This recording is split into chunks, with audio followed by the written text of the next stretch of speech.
Okay, when I say that I have been waiting for this conversation to come on the podcast for so long, I cannot say that enough. I'm so excited to have you here, Dr. Joel Warsh. We are going to get into such a really important conversation around vaccines. And what I think is really amazing about what you do on your Instagram with your book, Between a Shot and a Hard Place, which I love that title, by the way, is really making it accessible and also non like it's very partial, right? You're not biased either direction, which I think is rare to find, especially in a medical doctor. So we're going to get into such a great conversation. Before we do, though, can you just introduce yourself to my community of who you are, like your credentials, how you got into this, all of that? Sure. Well, thanks for having me on. I'm a pediatrician in Los Angeles. I have practiced for over a decade. And, I did all the regular Western medical training, trained in a great program in Los Angeles.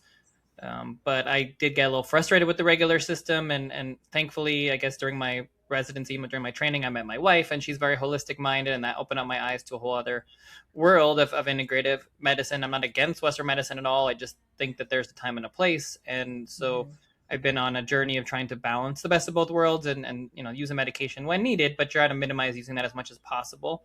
But of course, very quickly, as you get into the holistic space, you realize that people have a lot more questions about vaccines. And so that kind of led me to realize how little I actually knew about vaccines. And it was so censored for so long, and you couldn't talk about it. Obviously, I talked about it in the office, but not online. And that got really frustrating. And then the pandemic happened. And like everybody else, I got super frustrated. And I said, okay, I'm going to talk about this. I feel like I want to and need to, but I need to be as educated as possible before doing that, because of course it's like the most controversial topic you can possibly dive into, and everyone Yes. gets mad at you no matter what you say. But either way, Yeah. so that's what led me to write the book Between a Shot and a Hard Place. And so since that time, which has been almost a year now, about half a year, I have been speaking a lot more about vaccines, and the environment of course has changed, and people are much more open to having discussions, and I've been able to be on lots of shows and podcasts and be able to write about it, and social media is not censoring things anymore, which is great. So that's kind of led me Yeah. here. That's amazing. I mean, I'm sure you still get so much backlash, but at least you're not being censored. Not as Which, much as I would have thought, but I mean, it's actually been very positive overall. But yeah. certainly, get some not so nice messages every now and again. Of course, yeah, but it's so needed, and especially this, generation, the upcoming generations, we are so much more open to hearing about different things and just more conscious. And it also has changed, right? So I want to talk about that as well. But so you started having these conversations with your patients, you said in your practice in LA. How do you approach this conversation with patients? Like, do you wait for, because that's something that's also an issue for a lot of people. I know for me personally, my daughter is almost 3. And when we were looking for pediatricians, some of them won't accept you if you don't want to vaccinate or if you aren't going to be on the schedule. And so, how do you, obviously, I know you don't do that, but how do you really like approach this conversation with parents? Because a lot of times it feels like they are being scared into doing something that they might not even be comfortable with yet, which is why I think educating themselves is so important. But how has this been something that you've been talking about with your patients even before you came online? To me, I mean, my job is to educate. That's my job on everything, is not to force anybody to do anything. I mean, my belief is that you should be forced to do a vaccine. You shouldn't be forced to do anything in medicine. It should be up to us to teach and educate and discuss, and then ultimately up to the parent to decide what they feel like is best for their family. I don't believe in forcing people to do things. We don't force people to do things in our office. We have people that do the regular CDC schedule. We have people that do slow schedules. We have some people that don't do it. I would say the majority probably do some sort of slow schedule, Mm-hmm. but we have everything in everything in between. So I'm not against vaccines. I just, again, I feel like people should be able to choose, and we should be able to have these discussions. And I think it is unfortunate where we are right now in medicine, where there is a lot of what seems like forcing people to do things and kind of kicking people out if they don't follow the exact schedule. And by far the worst thing is kind of making people feel bad for asking questions, which is insane, because you should be able to ask questions. Like, you should be able to discuss, if you're going to give 20, 30, whatever vaccines to your kid, then you should it should totally be reasonable that you're going to have some concerns about that. You're going to have some questions about that, and you want to discuss it. And ultimately, you may very well choose to do them all, but it shouldn't be the kind of thing where you should feel bad about asking questions or feeling like you're woo woo or out there, even being kicked out for just not following the CDC schedule. Like that's not what I think good parents do. I think good parents question and they have discussions and they look into things, and so that is frustrating to me. And overall, what's really frustrating with the vaccine conversation is it's so polarized, and Yeah. really everything you see is these are the best things ever. Do all your vaccines. That's the very one perspective. On the other side, it's like these are the worst things ever. Don't touch them. They're going to harm your kids. And the Mhm. reality, like most things, is somewhere in the middle. And Right. that's what I tried to do with my book, because I felt like there wasn't very much or really nothing out there that kind of goes through both sides. Like, what are the diseases? How frequent are they? How risky is it to your kid? And then what do we know about the vaccines? And what do we know about the risks about vaccines? And what do we not know? And what questions do we still have? And all the things that we hear about online and the concerns that parents have, like how valid are they? What do we know? What do we don't know? And we should be able to have those conversations, and you should be able to Yes. ask questions, and we should be aiming to have the best, healthiest kids possible. Not more vaccines necessarily. We want healthier kids, and maybe that means more vaccines, maybe that means fewer vaccines. But Mhm. that should be the discussion on the direction that we should be going. And it shouldn't be a problem to ask questions, especially scientific questions. And we shouldn't shy away from those things. We want prevention from disease, but also minimizing risk from a product, the medical product, a vaccine. And both things can be true. And it's not anti-vaccine to say I want to make sure that we make these as safe as possible. Can we make them better? How Yes. risky are they? Because everything has risks. Right.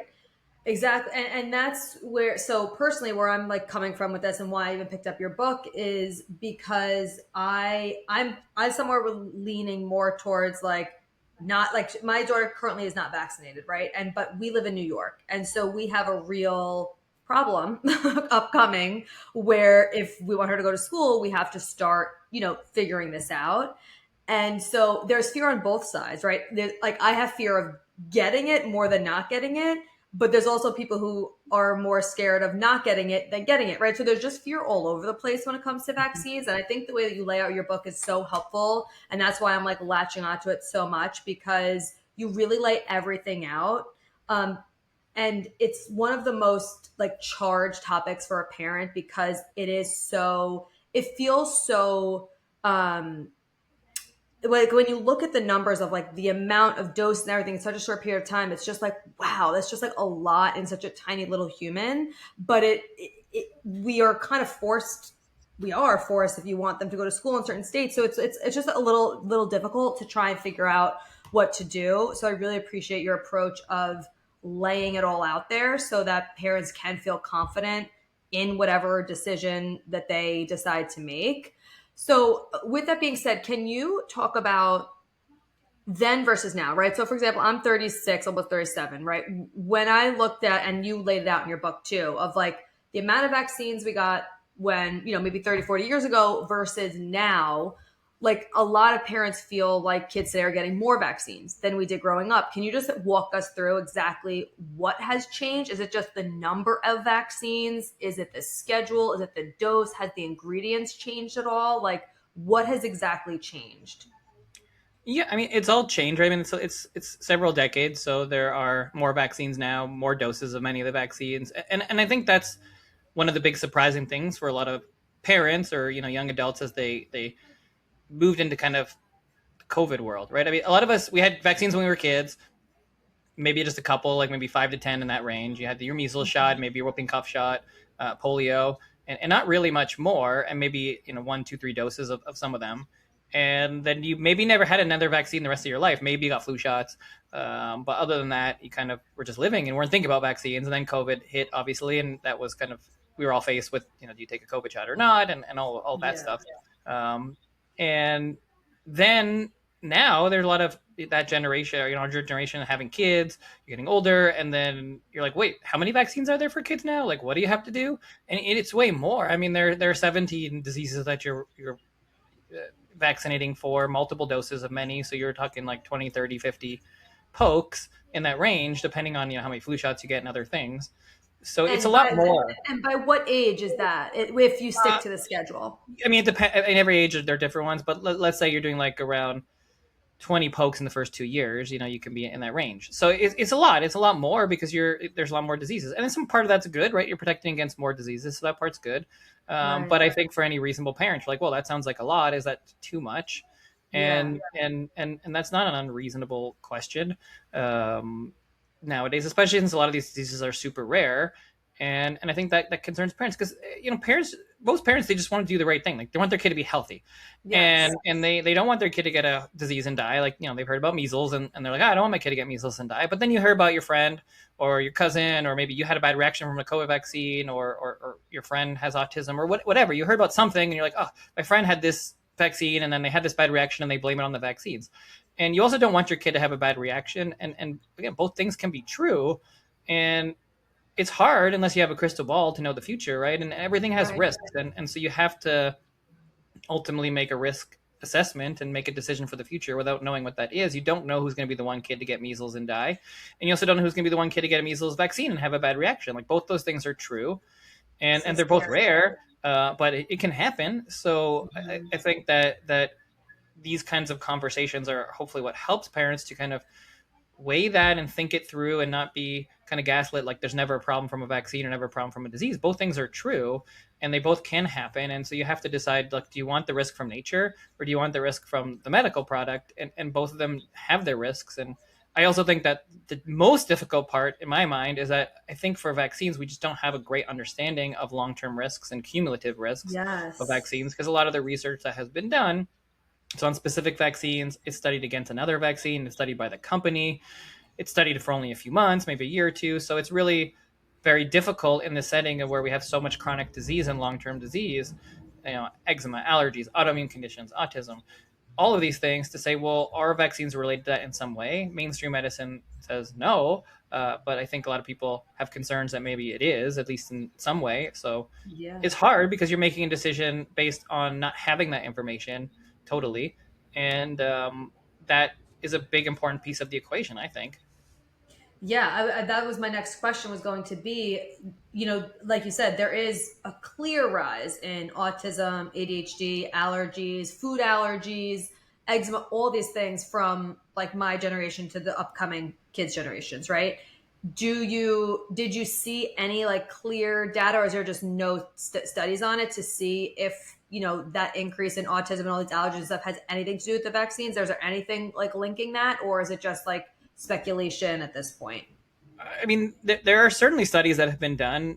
There really aren't studies that are doing vaccinated versus unvaccinated studies, certainly not ones that are very mainstream. So Mhm. the studies that have been done on vaccinated or unvaccinated kids are just not the best. And they do tend to show that vaccinated kids have more of these conditions. But generally, the big studies that have been done don't show that or don't study vaccinated versus unvaccinated kids. So the research that we do have generally says no, they're not related. But I mean, there are just so many stories and so many concerns from parents to say, I went in, this happened to me, this is my experience, here's what I think. So I don't dismiss that either.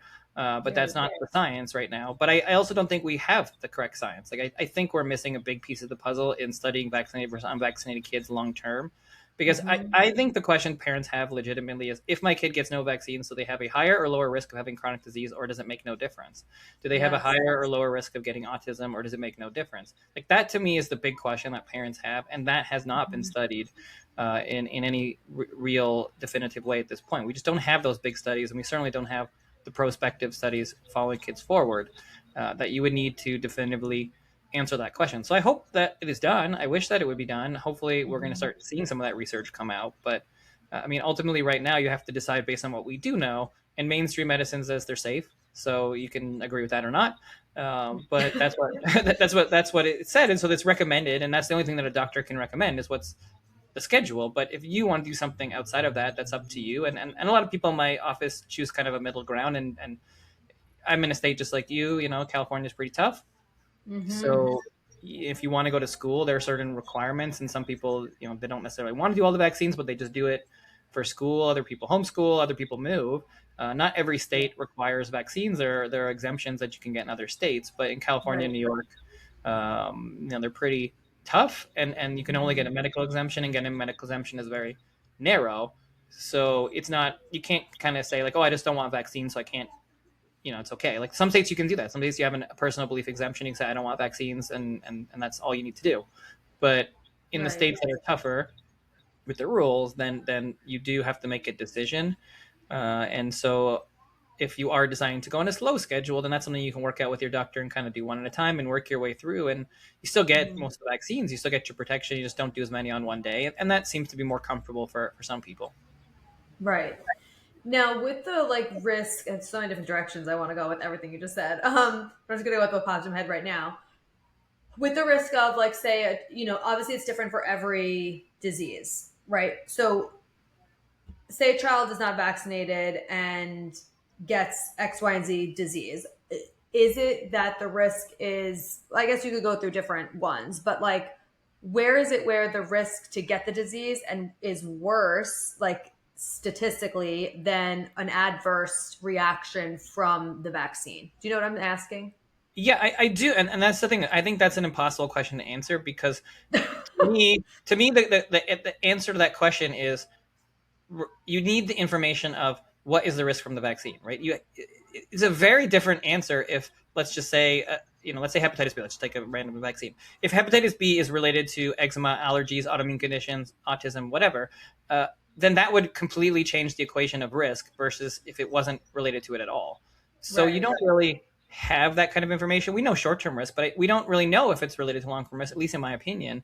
And Hmm. and so I think that without that information, you can't make a full risk analysis. Like what I would love to be able to have is, all right, here's the risk of the disease. Here's the risk of the disease. What happens to you if you get that disease? So your risk of dying, your risk of pneumonia, your risk of cancer, if you get this disease, versus here's your risk of short-term reaction, fever, seizures, Exactly. Guillain-Barré syndrome, and here's your risk of your increased risk of allergies, autoimmune conditions, whatever. And those things, if that's zero, it's very different than if you have a two times risk of allergies and a two times risk of autoimmune conditions. Like that matters. So I don't know that answer. So I can't give you Mm. the specific answer. So the way that at least I talk about with patients is you have to go with, okay, what do we do? What do we know? Right? We know about the diseases. So what are the most Right. risky diseases? What are the most common diseases? Well, we know that there are measles and whooping cough. Those are around.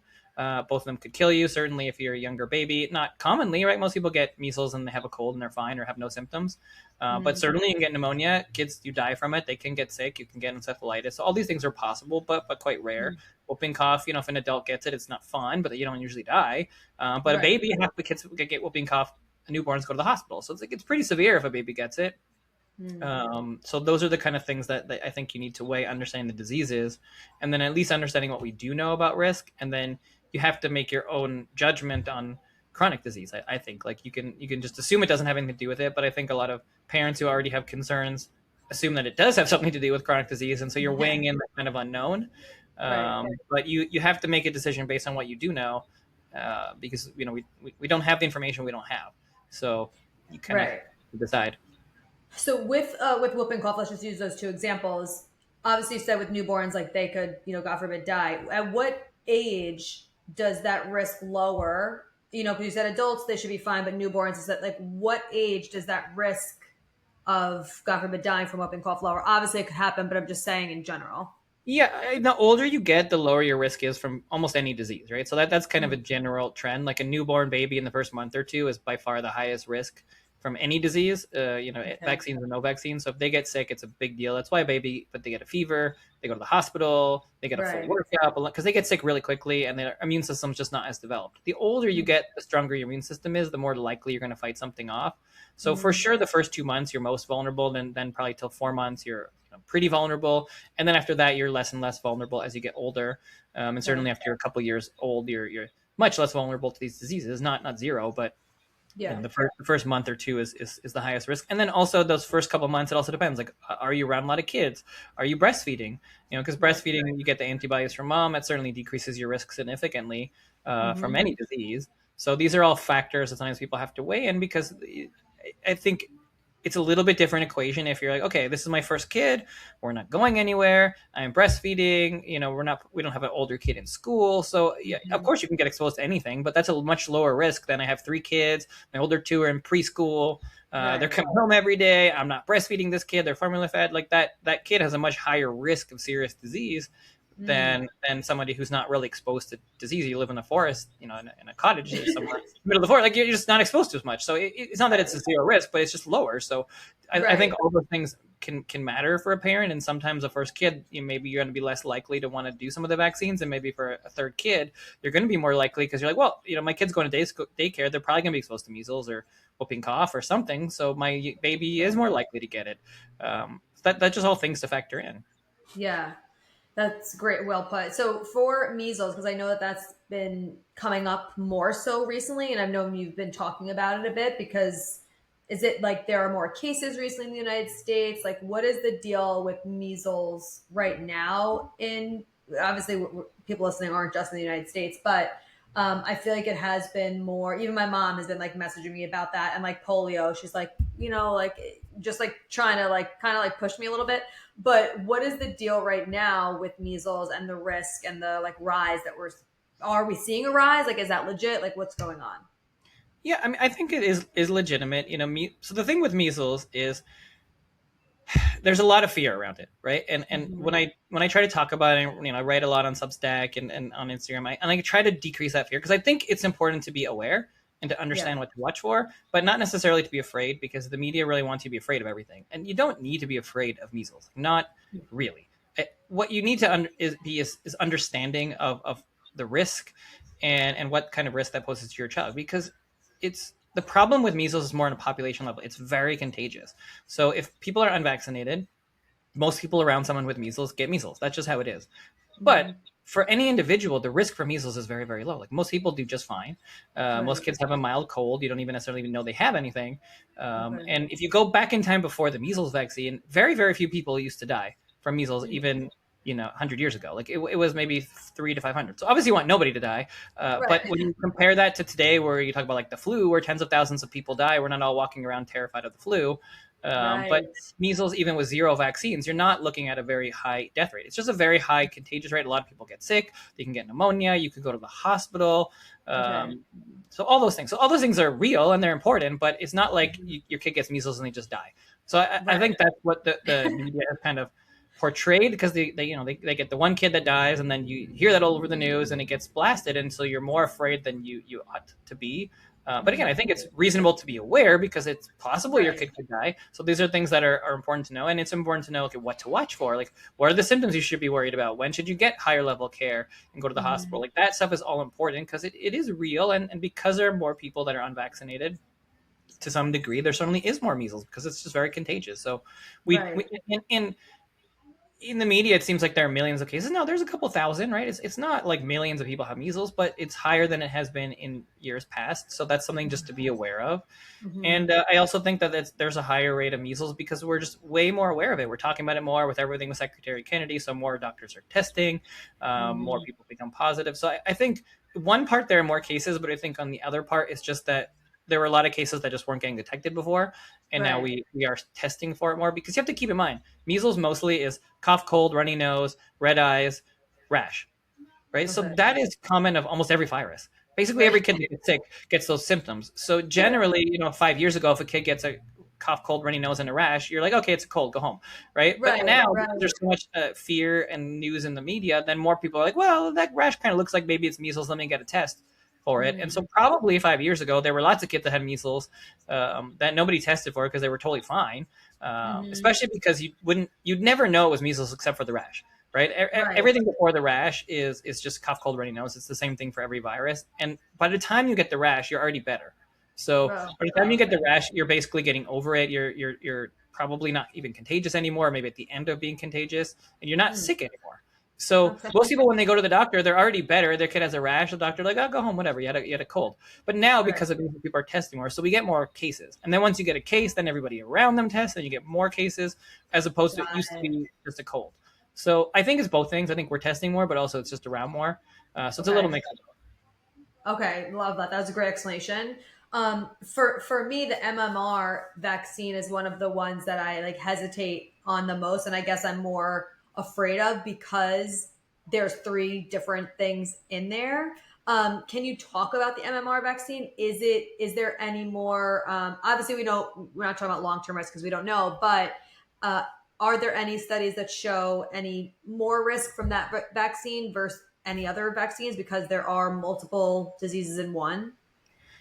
It's generally not really studied like that, so it would be hard to answer that question specifically. I'm not personally super concerned about three things being in a vaccine. Your body's exposed to a lot of things at all times, Mm, so I think having a few things is not really my big concern as so much as the chemicals and toxins and how your body responds to the things in there. okay. I don't know that measles vaccine is more concerning or has more side effects than other vaccines. I mean, it's hard to say. I mean, certainly that's one that parents are more concerned about. I mean, that's certainly something that's been concerned, I think, ever since the concerns around autism and the original studies around autism and the original concerns. That's really the only vaccine that's been studied for autism. So, at least based on MMR versus no MMR, the studies that we do have don't show an increased rate in autism. But Mhm. whether it's related to other things, it's not been shown. But that's a concern that people Do you have. But so go I'm ahead. not more concerned about measles MMR vaccine than I am about other vaccines. I think it's just one vaccine in the setting of all of them that is the question. Okay, so do you think that MMR has that study with autism just because parents were stating that that happened after getting that vaccine, or do you think it's because of maybe specific ingredients like toxins or whatever that are in there that maybe aren't in others? No, I think the original concerns around autism were Andrew Wakefield and his studies, where he was concerned that maybe measles MMR was related to autism in some way, and so I think the research that followed that was to say, look, well, no, we don't think that. Like, that's Mm, this is we're going to look at MMR, we're going to look at it against people that don't have MMR and look at autism rates. So I think that was kind of the um, after the original research to show, okay, well, here's kind of follow up research from that. I don't think it's specific to ingredients or anything like that. I okay, think it's just that's what the concern was. So the original concern around autism was thimerosal mercury vaccines, and so then there was a bunch of research around that in autism, and then that was pulled out of most vaccines. And then this next concern was around MMR, and so then there was research around that. That's the primary research on autism. And that's what really is shocking to me because the claim is so strong. Like, oh, we know vaccines have nothing to do with autism. And there's so many vaccines, but they've really been studied for thimerosal and MMR. And so you have these MMR studies where it's looking at MMR versus no MMR in the setting of getting your other vaccines. So that's not right, vaccinated versus unvaccinated. It's MMR versus no MMR. So it's not useless research. It's useful, but it's not studying vaccinated versus unvaccinated kids. So we don't right. have the full picture, but we do have research on MMR. So that research so far is pretty good and doesn't seem like there's an increased risk between kids that get their vaccines but get MMR or don't. Okay, so is the Marisol still in any vaccines? Not really. It was still in the multi-dose flu vaccines, which most people don't do, but that was taken out or it's being phased out now. So it's really not in vaccines anymore in general. Okay. I want to get to ingredients actually in a second. But before I do, just while we're on this topic, so for that like risk of autism that you're talking about, was it was there an if this study was there or not? I'm not sure. Was there an increase of risk of getting autism if they got the any vaccine, whatever one it was, before a certain age versus when they got it after a certain age, or is that not there? Not really. So I mean, most of the vaccine research that we have doesn't show any increase in autism, but it wasn't studied in the way that you'd really want it to be. So Mm, at least as of right now, if someone was to ask me like, are vaccines related to autism? I would say I don't know. I don't okay. think it's been studied enough to really answer that question in the way that most people would want it to be answered. The Mm, research so far, in general, doesn't show it. I mean, there are some non-mainstream studies that allude to it, that are concerned about it, but again, those are not like the main studies that are used. okay. So the best studies that we have so far, which are still not that great, haven't shown that yet. Okay. And do you think, based off of what you see in your personal, like your education, all of that, do you think there's any more acute risk of like any side effects from babies, like young babies getting vaccines versus when they're like 3, 4, maybe starting to get vaccines? Do you see any difference in that? It's so hard to say because you get a vaccine if you're a newborn or 2 months and you develop asthma or allergies or other things later. It's so Right. hard to know if those two things are related, and so no one's reporting that. That's why you need the prospective studies to really see. I mean, Mhm. all I can say is anecdotally, the people that you ask, the people that take care of vaccinated versus unvaccinated kids, a lot of those individuals, pretty much anyone I've ever talked to, feels like the unvaccinated kids are overall healthier, have lower rates of chronic disease. And the Henry Ford study that just came whenever it got published, but it was out there, and it's showing rates of 2, 3, 6 times the rate of chronic disease of kids that were vaccinated versus unvaccinated, but it wasn't published Wow. and wasn't peer reviewed. So it's hard because anytime that anybody seems to want to have this research come out, it kind of gets debunked and Mm-hmm. it doesn't never come out and Like, they lose their why? career. So it's hard to know. I mean, it's hard to know, like, was that research actually just bad, or are they just, I not think it's publishing it? And at least in that one, I don't know if you've seen the Inconvenient Study, the film, but you hear no. the actual author who's very pro-vax say, like, no, I just don't want to publish it because I'm worried my career is going to get ruined. And I think that's happened over and over again in the vaccine literature. So we're missing one Totally. side of the puzzle, and that, to me, that's really unfortunate, because again, it's not like I don't want vaccines or like vaccines or think vaccines are horrible, but I Right. think that if you were to acknowledge the risks, then you can make them better and you make them safer, Mm-hmm. and you have to acknowledge what the risks are to make improved vaccines, and we just haven't done that much over the last 20 or 30 years. It's just kind of more Mm-hmm. vaccines. We're focused on efficacy, and it doesn't seem to be focused on safety.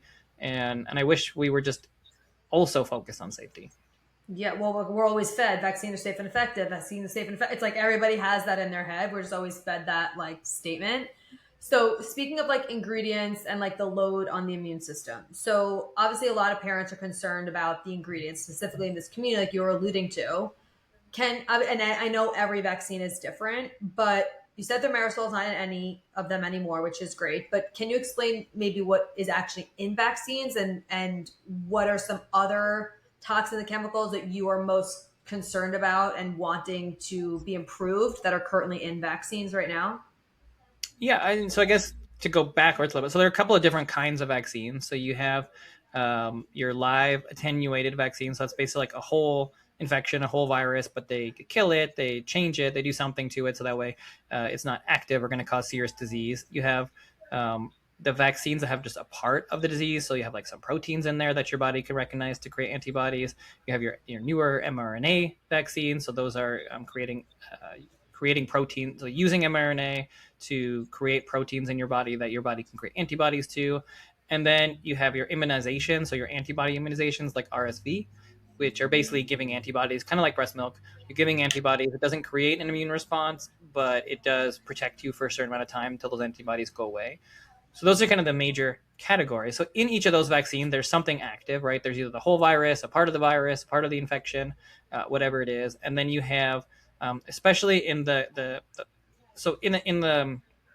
whole virus vaccines, they tend to work a little bit better. So you don't need as much in there. You Which don't need vaccines are those? Like, for MMR example. and chickenpox Okay. are the main ones for kids. Okay. So you don't need as much in the way of adjuvants and other things to stimulate your immune response versus like a Got it. hepatitis B or a whooping cough vaccine. They have adjuvants in there. So that basically helps to stimulate your immune system to get a better immune response. That's the main thing is aluminum that's used in vaccines right now. There are a lot of other ingredients in there, formaldehyde, other things that are. So, I mean, I guess from major categories, so you need things that stabilize it. You need things that keep bacteria and fungus out. Mm, And then you need the things to help it make it work. So I okay. think the biggest concern from people these days is the aluminum, is the adjuvant. That seems to be the biggest concern. But any ingredient obviously could be concerning. It's just that mainstream medicine again says, well, it's just a very small amount. It's so much smaller than we consume orally, so therefore we don't need to be worried about it. And that may be true. I don't know. It is a small amount we're getting in vaccines. It's much smaller than we consume, like for aluminum. That is true. Mm. I would say injecting something is not the same as eating it. So Yeah, there are just gonna say there that. are some differences there, but that's kind of their theory, anyways. And I would also say that everybody's different, right? So some Right. people walk by a peanut and they just smell it, and that puts them into anaphylactic shock. So even a small amount of any ingredient for some people probably could be more than enough to cause a serious reaction. Or if you Mhm. inject something, it goes to a place it wasn't meant to go, gets to your brain or your heart or your kidneys or your liver and can cause a reaction. So I think all those things are possible. Right. Not sure that it always happens, certainly not. I think most kids get vaccines and they're fine. But Mhm. dismissing it is also, I think, wrong too. And we've also been told many things about metals in the past, like mercury and lead and all these things are just fine. And then, through time, we realize that they're not Yeah. so good for you. So, I mean, I'm not sure that aluminum should be off the table in terms of a concern. being injected Yeah. at this point, because we have been told that so many times in our past, like, oh yeah, lead's fine, we put it in paint, lick it, it's okay, put it in cars. And then, now we none is okay, right? So I don't know, maybe in Right. 20 years we're going to be like, well, aluminum wasn't maybe the best option in vaccines. We put in some other thing that's a little safer. I don't know, maybe it's totally fine. It's hard to know without those specific studies, but that to me is the biggest concern. I think that's one of the biggest concern parents have. The And again, aluminum and formaldehyde. it just shouldn't be, it shouldn't be woo woo or out there crazy to ask questions and have concerns about it, Yeah. and want them to continue to study it and study it more, and not just assume that it's safe because it's a small amount. I think that's unfair to parents, and it's really wrong, and it's not good science. Yeah. So is aluminum and formaldehyde in all the basic vaccines that, like, It's not in most all kids of them, get but on the it's in a lot of schedule? them. Yeah, it's in a lot of them, not all of them. Which ones is it not in? Aluminum wouldn't be in the measles and chickenpox shot, and formaldehyde, I don't recall, but it's in a lot of them. Okay. Um, okay, so do you feel like is it possible to make a vaccine without that in it? Like, is there an alternative they could maybe one day put in there instead of aluminum?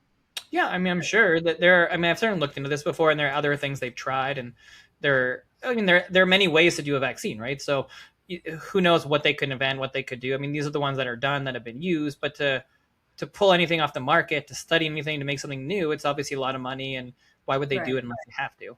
So, Right. there are ones that we drink, right? There are vaccines that are oral. There are ones that you can squirt in your nose. There Oh, are really? patches. Yeah, I mean, so they're oral. Rotavirus is an oral vaccine. Oh, Polio has an oral vaccine. We don't use that anymore, but it exists in the world.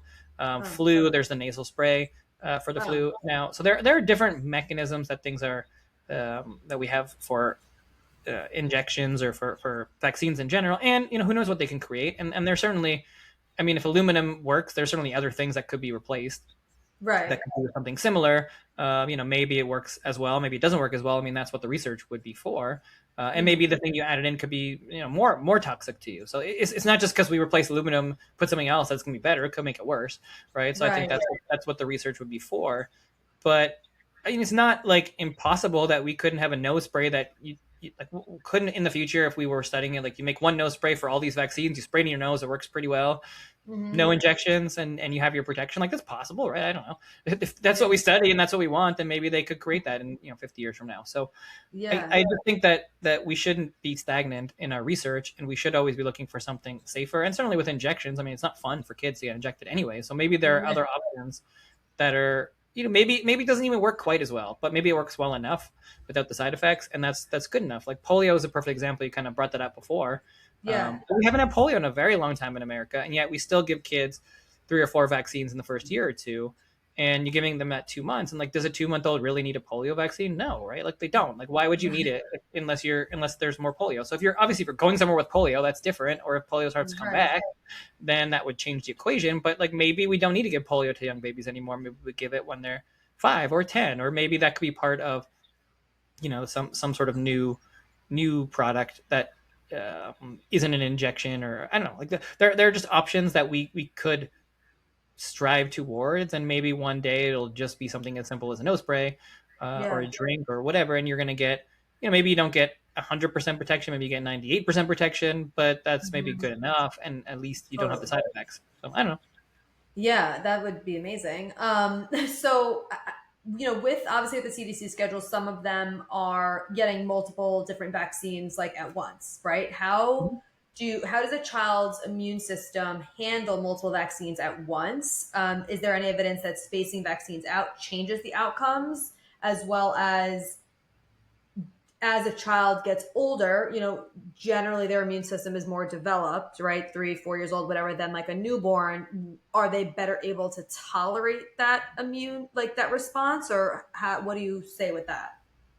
Yeah, it's another great question, and it's the right question. And again, frustratingly, we don't know, right? Because the schedule is just studied in the way that it's scheduled. I mean, vaccines are studied, they're studied by the company in general before they hit the market, and then they're placed in the schedule, and the whole schedule is not studied, right? So Ugh. your question is, if you move a vaccine older, later, change it up, is it better, worse, lower side effects? Like, we don't know, because they don't study it like that. They don't study well, if you get the Hep B at 4 months versus 2 months, does that lower your risk of side effects? First of all, they don't admit necessarily that there are a lot of side effects, right? So that would be the first thing. But second of all, then you would have to study different schedules and say like, okay, well, if we didn't start at newborn, so we started at 6 months old, are kids Right. healthier, right? Or do they have lower risk? You don't have those kinds of studies to answer that question. In your professional opinion. In my opinion, we don't know. We don't know. So that you would have to study that. I think it's a very reasonable question. All I can go is on my logic and common sense, which says the older you are, the stronger you are, the stronger your immune system is, the lower Right. chance you're going to have a reaction to Right. something, and the more likely you're going to be able to notice it. You're bigger, you're stronger, you're going to be able to handle it. But the flip side of that is the most risk to a kid from a disease is when they're really small. Right. So you're balancing those two things because I think yeah, probably there's a lower risk if you give vaccines when kids are 6 than when you give it to them when they're 2 months old. But Right. you're not at risk from the disease when you're 6 years old. So you're kind of balancing those two things. But I wish, I mean those are like really good scientific questions, right? That's the question. Like if we don't give kids at 2 months and we give them at 4 months, does that lower their risk of chronic disease when they're older? That's not anti-vaccine. That's just like, well, can we get protection while minimizing risk, or maybe we stratify and we're like, okay, we really think that whooping cough is important and measles, so those are the ones we really want you to get, and the rest of them you can get when you're 12, or Right. whatever. Like, there are ways to risk stratify and to say like, here's the ones that are most important. If you want to do the other ones, that's fine. There was all the argument around Hep B, right? And then Hep B, should we be giving it to Oh, newborns or not, right? And that's been breaks a my big heart. topic of discussion in the last year. And if you have hepatitis B as a mom, you probably want to give your kid hepatitis B vaccine, right? Like, Right. there's a high risk that your kid's going to get it, so that's Right. different than if you don't have it, right? And and Oh, and so and ridiculous. we test people now, and we know Yeah. if they have hepatitis B. And yeah, sure, there is a chance the test could be wrong. There's a chance there could be an error. There's a chance somebody could come bleed on your kid. But like the risk of that is like 1 in a million to one in Yeah. 7 million or whatever. It's like it's a real risk. You should be aware of it. Some people like, I don't want any risk of Hep B. I want a vaccine. Great, take it. That's your choice. But I think Yeah. a lot of reasonable parents would be like, well, I don't have hepatitis B. I'm comfortable. The test is okay. I'm comfortable. My partner doesn't have Hep B. I'm not really Right. going anywhere for the first couple of months. I'm okay not doing it on day one of life. I think that the Oh, benefits are basically zero, and there are obviously some risks taking a vaccine, and I'd rather just do that one later. And that doesn't seem unreasonable to me at all. I think that's totally reasonable, and a reasonable yeah. parent, most parents that I work with would make that decision. Some do it. Some people just get the vaccine. They want zero risk. That's fine. And I Yeah. think you'd be it's pretty silly to not do it if you had hepatitis B, but that's what Right. risk stratification is, right? You're trying to see what your risk is, and I think most people, if they have let's say a 1 in a million risk of something, they're going to be like, well, I can get in a car accident on the way home. I'm still going to drive a car.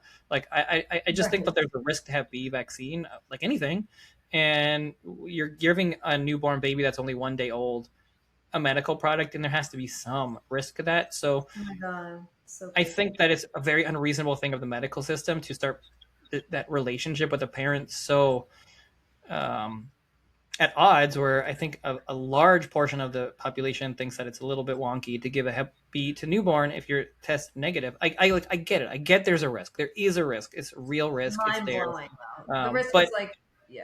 it's small. But the point is, the conversation should be, okay, we have this thing, it can protect you if you want it, here is your risk, do you want that? That's fine. Right. People can make that decision. If they want to do it, they do it. They don't. But the default shouldn't be to push people into a position where they feel like they have to do something they don't want to do, or do something they don't understand. That's not good medicine, and you're already putting this weird relationship beginning where a lot of parents, either they just do something because they feel pressured to do it, or like they're going to be a bad parent, as opposed to a conversation. And we've seen what's happened with medicine. Like, there's such a low trust in medicine, and Yes. you start this relationship on that sense, that I think just doctors don't realize they're starting off in this weird foot, because they think that, oh, I'm protecting your kid from something, and they don't realize that for a lot of parents, they have a lot of question marks around that, and they feel pressured to do something, and then they don't trust a system because they feel like, well, wait a minute, like, why did I do that? Oh, there's a 1 in a million risk. I didn't realize that. Yeah. So I just think there's like some honesty that needs to be put back in the system, and I think if that was the way that we approach things, we'd be in a better place. And then people would be more trusting of vaccines, I think, and they would be more willing to do the ones that maybe are a little more important, like measles, versus focusing on Hep B on day one, which is far less important, I think. Yeah. What would you say are, I know obviously you have to recommend a schedule, but just in general, what would you say? Like if you were like creating, like what are the most important ones? If you had a patient coming to you like, hey, I don't want to follow the schedule, but what is like the most important ones that you think are beneficial for my like baby to get? And then also if they're like, older, like 3, 4, whatever, and like, okay, we haven't done vaccines yet, but we're thinking about, having to go to school. Like, what should we start with? What are the most important at that point? Yeah, to me, if I'm asked that question, I'm weighing like what are the benefits of that vaccine? What do we know about the diseases or what they're protecting against? So for a newborn, I think the most benefit would be for vitamin K, just given the risk of bleeding. So you know that there's a risk of bleeding for the baby, not high risk, like 1 in 10,000, but it's there. And if a baby gets a bleed in the brain, that's obviously a big deal. So vitamin K works Mhm. quite well and has minimal chemicals in there compared to other vaccines. So I think in terms of newborn, that to me is the most important one. As you Okay. get older, I would say measles is probably the number one. We Okay. know that that works pretty well, and certainly there are lots of measles cases out there, and you're very likely to get exposed to measles at some point in your life, given how many measles cases are at this point. And then whooping cough would be the other one. I mean, those are two we talked about. Okay. And then kind of if you're going down that the rest of the list, so I would say pneumococcus is so that it causes pneumonia, and that's the number one cause of pneumonia. So that's something to consider. Haemophilus influenza B.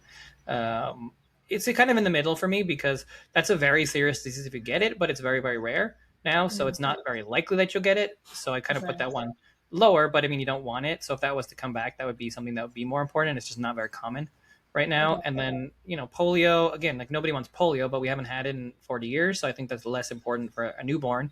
But Hmm. certainly if you're traveling or it starts to come back, that's important. Rotavirus, that's a diarrheal illness. So very rarely would a kid get super sick from rotavirus in this country since we have IV fluids. So um, lower on the priority list for me, just given the it can certainly put you in the hospital and have bad diarrhea. It's not fun. Yeah. But in a third world country, people die from it from dehydration, not so much in America. So it's less important to me than like something like measles. And then chickenpox, same thing. So is it possible you get really sick from chickenpox? Sure, but I mean most kids just have a bad rash, so that one Right. to me is on the lower end of importance in terms of if I'm stratifying based on how severe the diseases are. I mean, And obviously, if that's any disease is severe for you, then that's important for you. But I mean, just playing the right. numbers. And that's for any age, or is that just specifically babies, or would you say the same for like toddlers, 3, 4, 5, like that age range? No, it's the same for pretty much any age. I mean, again, as you get older, your risk for all these things goes down. Which is Um, crazy that they then have to still get it for school, though, even though their risk is lower. yeah, but it's not zero, so Right, it's just right. lower. And is it? Go And ahead. it's not necessarily lower that you would get it. It's just lower that it would cause very severe symptoms. You would die. Got it. Okay. So for like, herd immunity, or like, or even for some parents, like it could be, if you're like the odd one out where like you're not following the schedule, maybe you don't have vaccines yet, and other parents would get nervous, understandably, maybe to have their kids around you. Wouldn't it, to me, like when I'm thinking about it, it's like, well, if your child is protected and has the vaccine, then why would you be nervous to be around a child that doesn't? Or like, does that not make sense? Like, do you know what I'm asking with that? Yeah, I mean that's one of the more important questions in medicine and vaccines, right? It's herd immunity, so it's you're protecting me, right? You're getting a vaccine, you're protecting other kids, you're protecting the kid with cancer, you're protecting the kid that couldn't get a vaccine yet, the kid with immune deficiency. Got it. All of that is reasonable and part of the conversation, and but again, I think it's and I go through this a lot in the book because I think it's like a super important part that deserves nuance. A lot of the vaccines don't protect anybody else. So I think that's the first thing that you need to understand is some vaccines protect against other kids and other people, and some vaccines just protect you. Right. And for example, like the polio vaccine doesn't protect anybody else; it just protects you. It doesn't protect other kids from polio. You can still get polio and pass it on to somebody else. It just protects you from symptoms. Mhm. Tetanus, you get a tetanus vaccine. It's a toxoid, so you're basically helping your body to produce the antibodies to fight off the toxin that you get from tetanus. So you're not protecting yourself from getting tetanus. You're not protecting anybody else from getting tetanus because it's in the air. You're just protecting yourself from getting really sick. So there's nothing to do Okay. with herd immunity for a lot of vaccines. It's really just protecting yourself. So yes, for those vaccines, it actually doesn't really make any sense that schools would force them, or you'd be worried Mhm. about some other kid, because you just worry about your own kid. If you want the protection, you Right. protect your kid. I mean, no vaccine is perfect, but most of them work pretty well. So Right. you want to get protection, you protect your kid. Don't worry about other people. Hmm. But for some of the vaccines, it actually does protect other people. So measles, of course, is the big example there, Okay. because it takes so long from the time you get exposed to measles to the time you show symptoms and become contagious. The vaccine actually works really well, and you're very, very unlikely to get sick enough to get somebody else sick if you had the vaccine. So that actually Right. does protect other people. Okay. So that's real. And then that really gets then into a philosophical question of, what is your role as a parent and as someone in society? Are you required to protect other people? If your kid is the sensitive one, if you don't want to do vaccines, then like, are you required to do that just because other people for protection? Who's protecting your kid if your kid's the sensitive one? What if there are 50 vaccines that can protect other people? Are you required to get all 50 vaccines to protect other kids if you don't want to do Right. it? Like, you want to go extreme, like, oh well, there's a kid dying of kidney disease, and you could give up your kidney to your kid could give up their kidney to save that other kid. Are you required to give that kidney because you're protecting the other kid? Like, obviously that's Mhm. extreme, but the point is, like, that's a philosophical question, and everybody draws their line in a different place. And some people would say, no, like, you do need, like, we all live in a society, we wear seatbelts, we do this, we do that, we protect each other. You got to get measles vaccine to protect my kid who can't get the vaccine, or to protect the baby who hasn't gotten it yet. Like, I think that's a reasonable argument, but I think it's also a reasonable argument to say, I don't want to give it to my kid. I think there's a risk for my kid. I'm not protecting your kid, not my kid. I'm protecting my kid. And Right. I don't want your kid to get sick and die, obviously, but I don't want my kid to get this shot for whatever reason. I don't want it. My kid's sensitive. They've had bad reactions to vaccines before. Like, if you've had bad reactions to vaccines, you've been fevers or seizures, let's say seizures. If you got Mhm. seizures to a few vaccines that you've gotten, are you now required to get the measles vaccine to protect other kids? Like, who's protecting you? Right. Right. Totally. So, Yeah. so, so it's complicated. It's not so simple, but that's the nuanced conversation that I wish would be had, because it's Hmm. not just as simple as saying, "Oh, you get vaccines to protect other people." Well, it's more complicated than that. Right. So with that too, with individualization and like you said, sensitivities or reactions, prior reactions, what are some factors parents should consider if maybe because there are certain kids that can't get vaccines or maybe it's their child and they're not sure, like are there any things that you would think are like, okay, these if you have child has these red flags, they could have an increased risk of negative side effects from vaccines, like gut health Yeah. issues or previous reactions, immune issues, family history. Right. I mean, again, you're asking all the right questions, all the questions I ask, and you would wish that these would be the things I would be saying, right? You would think that, like, the first thing that should be done is, all right, vaccine reactions. Who are the kids? What are the genetics? What are the symptoms? What are the things that Right. increase your risk? Those are the kids we should be. Like, that's not the kind of research that we have. I mean, I wish we had it. I mean, to me, the kids that are sensitive, the kids that, I mean, obviously, if you had a bad reaction to a vaccine, that's the first thing. Right. If you have Yeah. family members, if you've had bad reactions, cousins, siblings, like, then maybe there's some genetics in your family that cause you to be more susceptible to something. If you've had Right. a allergy to some ingredient in the vaccines, obviously, that would be Mhm. something to consider. And then you have the sensitive kids, so the kids with autoimmune conditions and allergies and all these other things. I think those are the kids you should be more cautious with. I think certainly at least you should go on a slow schedule with those Yeah. kids, do one at a time. But the argument on the flip side that medicine would say, oh, those are the sensitive kids, they need more vaccines. So Mhm. it's hard. I mean, I wish they would do studies on kids with like, enroll a bunch of kids that have autoimmune conditions and see slower schedules versus the regular schedule. What decreases their risk? Like, that stuff's just not done. And so Yeah. I think, to me, it's totally fine if you have a sensitive kid to just at least go slow and just be more cautious and watch for serious side effects or even moderate side effects. And there's no reason you can't go in more times and get your vaccines done.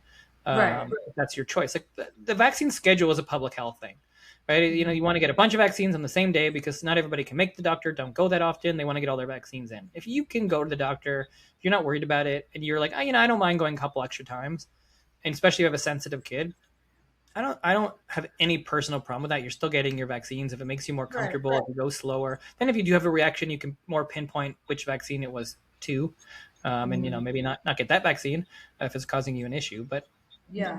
That's the way we do everything else in medicine. It's not like you get antibiotics like amoxicillin, you have a bad reaction, you're like, oh yeah, just give them antibiotics, it's fine.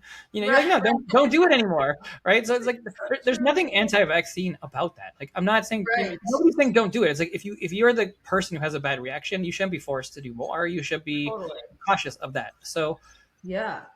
that's medicine, and that's the way that it should be, and that's why again I come back to we need to be more in the middle here, and we Hmm. shouldn't just shun families who have questions about vaccines or call someone anti-vaxxer whose kid has a reaction and they don't want to do anymore. It's like they're not Yeah. anti-vaxxer. They literally went to get a vaccine. They just had a Right. kid that had a bad reaction. At least they think it had a bad reaction. So I Right. think if we can find some balance there, then I would think people would trust medicine a little bit more.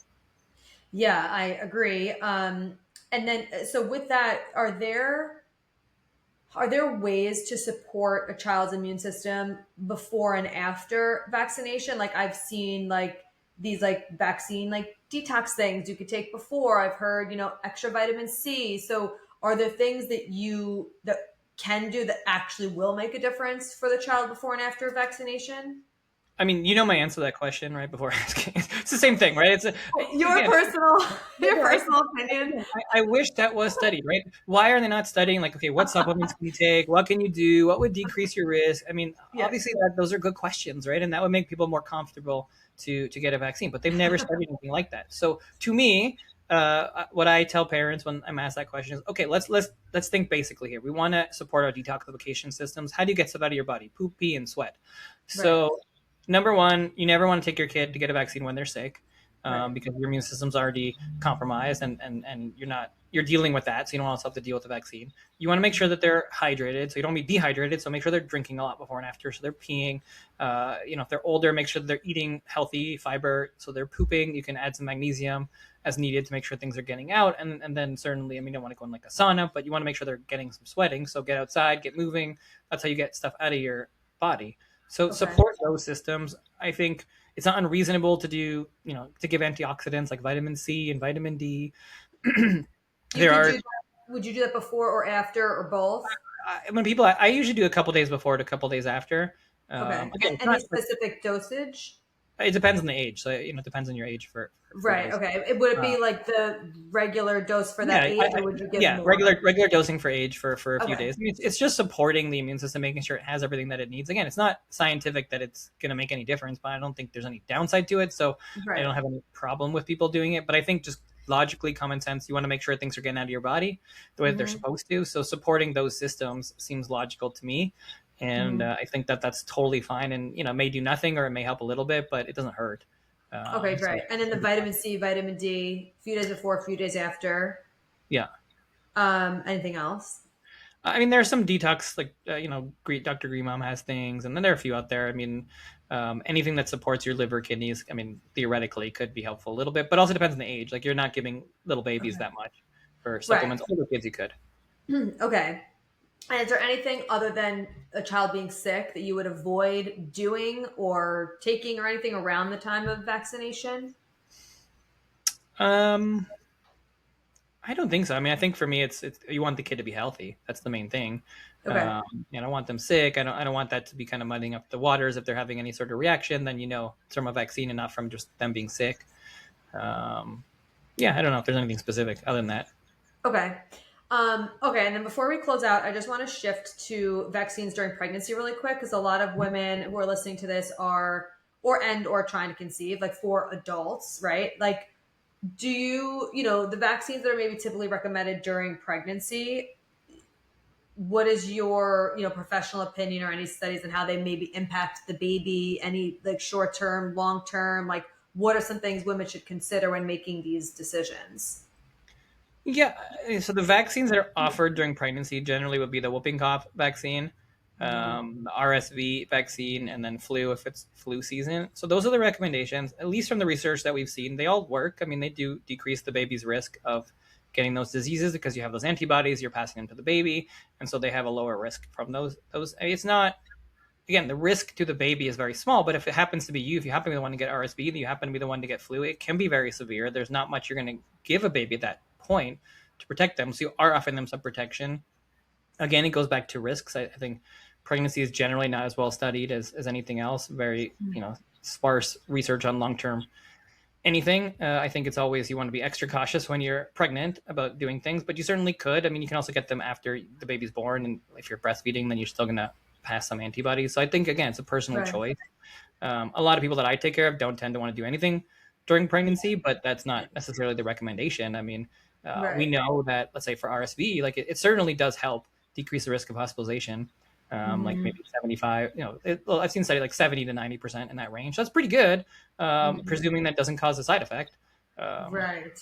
so I think that's the Exactly. question, is what are the side effects? And I don't know that we fully know that yet, but at least the research says it's safe.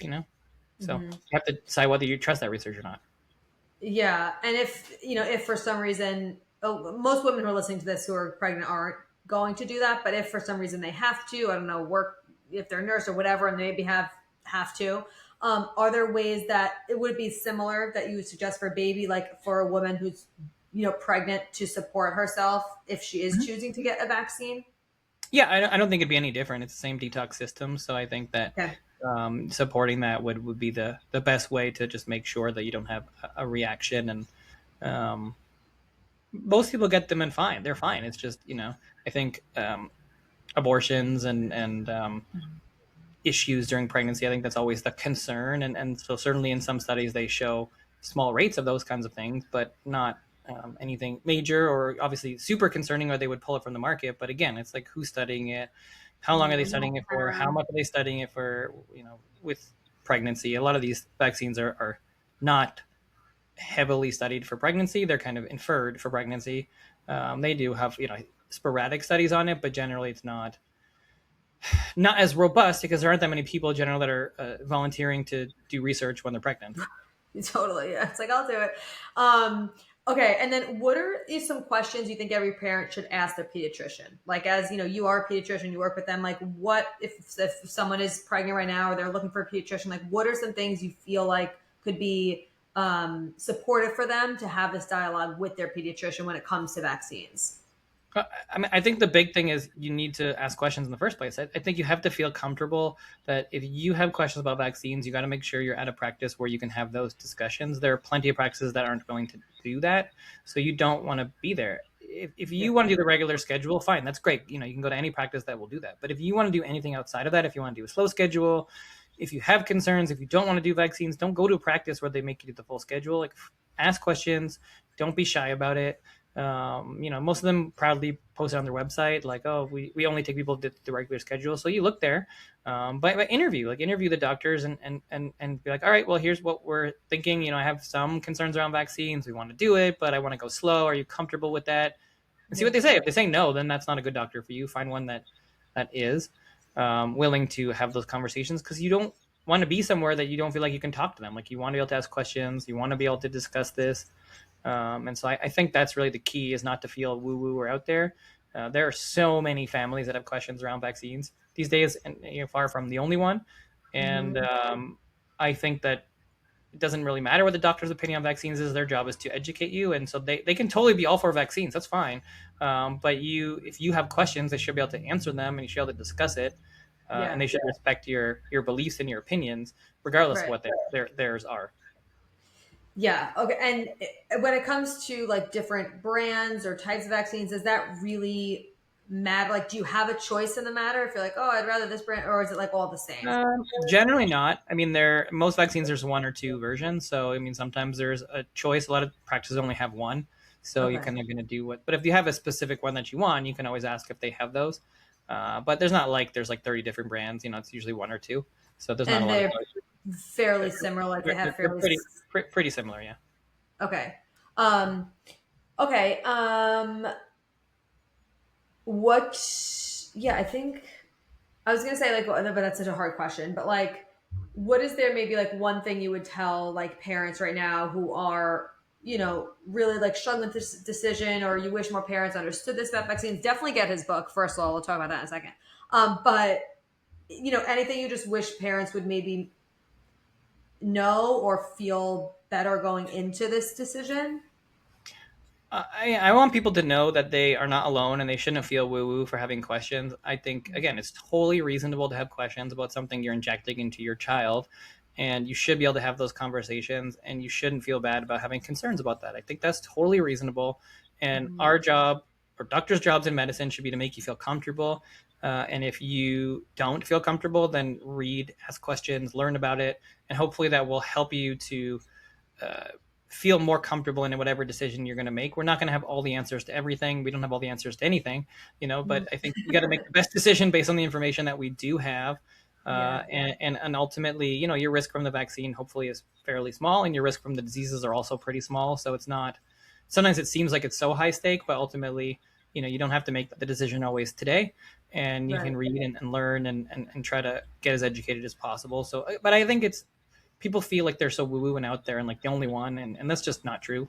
And it's certainly growing. I mean, people are more hesitant and more concerned than ever. And I think medicine should take note of that and then recognize why so many people have concerns, and then address those concerns instead of labeling people and name calling. You should listen to the concerns, and we should say, okay, well, here are the concerns that parents have. So let's go get that research. Let's study things for this. And then hopefully in 10 years, we're going to have better research.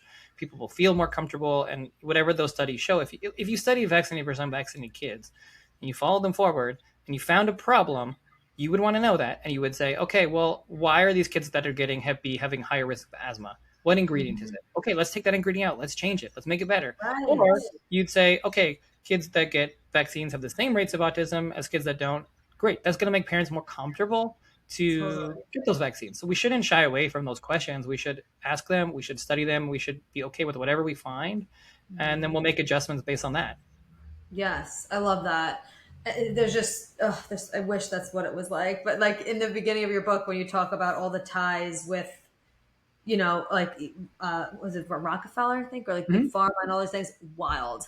Don't have time to get into that, but share your book, please, where anyone can get it. It is so amazing. Like I said, I have not finished it yet, but it's really, really good. It's funny. Like I literally was like laughing at certain parts of it. You're a very good writer. And especially if it's such a dry topic, it could be like hard to be engaged in a book, but it is very good. And it's very like partial, obviously, like we were talking about, but where can everyone get your book? Talk about your book. Thank you. So you can find me Instagram or X at Dr. Joel Gator. The book is Between a Shot and a Hard Place, and you can find it on Amazon or theshotbook.com. And then the other place that people usually find me these days is on Substack. People are so interested in vaccines, and so that has grown exponentially. It's like top 15 in health, which is crazy. I mean, it's like, I think just people are so interested in this kind of balanced space. So that's, obviously the book is great, but that's kind of, updated and ongoing. And I try to write every day. So that's also an option. It's also called Between a Shot and a Hard Place. Okay, amazing. We'll put everything in the show notes to your book, your Substack, your Instagram, everything. Thank you so much for taking the time today. I know you're super busy doing the Lord's work with this stuff, but I really appreciate it. Your book is amazing. Highly recommend everyone to read it. And I just appreciate you not only coming on this podcast, but really opening up the door for these conversations, because like you said, more and more people are wanting to have them, and not as many doctors are brave enough as you are to actually have the conversations and do the research. So thank you so much for everything that you're doing for all of us parents who really need that support. Thank you. Everyone have a great day. I will talk to you next time.